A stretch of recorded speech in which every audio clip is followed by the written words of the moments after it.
được cho con là người bệnh tật gì nhá. riêng Bệnh tật thì riêng chị gái này mà anh không chấp nhận là đúng thì tôi trong đối thì anh phải bừa được đâu có dám công an nào đâu có dám đánh người đâu. này, tôi không đánh người, tôi chỉ sử dụng các cái biện pháp không thôi. Rồi anh phải chấp nhận. Nhưng mà biện pháp của anh là rất hay. Kêu lo cho thuốc như này quá đẹp.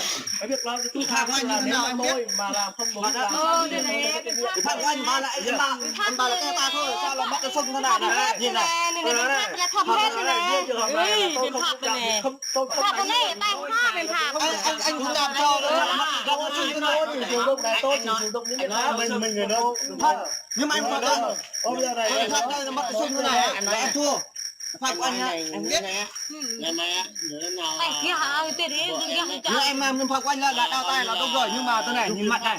mặt này trắng nè, hết nè. Là coi như là không dám được nhưng mà thôi. Nhưng mà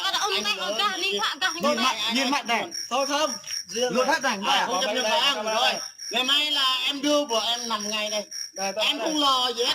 Bây giờ ở nhà là em gọi nuôi con cái đâu. đấy là chuyện của gia đình anh. Còn Rồi sáng mai nha. Sáng mai cứ đưa xuống đây. chúng tôi chỉ làm theo đúng cái thẩm quyền thôi. Rồi về đi. Anh nói thế là không được rồi. Đúng không biết nè, đúng mới đi nè, đúng mới đi cũng ăn Việt, đúng mới đi nè.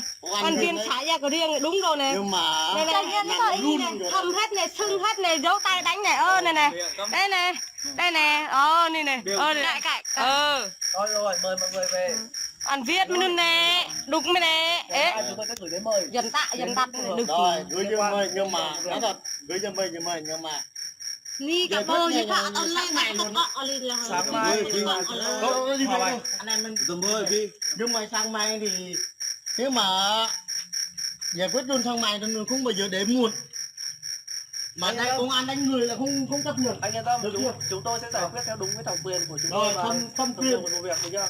Rồi mời gia đình và anh về nghỉ ngơi. Rồi đi về đi. Anh em về. Hôm nay là anh không làm được nhưng mà chị có khi là ngu không được, sao thật đó, đùa đâu. Nếu mà Quay lại, cực là bột, cực là nhiều nun là là không biết nữa. Đây là anh phải chấp nhận bà nón rồi, đúng rồi, bà nón rồi. Mà kiếm vợ khó lắm anh ạ. đi như vệt nè, như vệt nhàn. Cái việc làm sao mà công an mà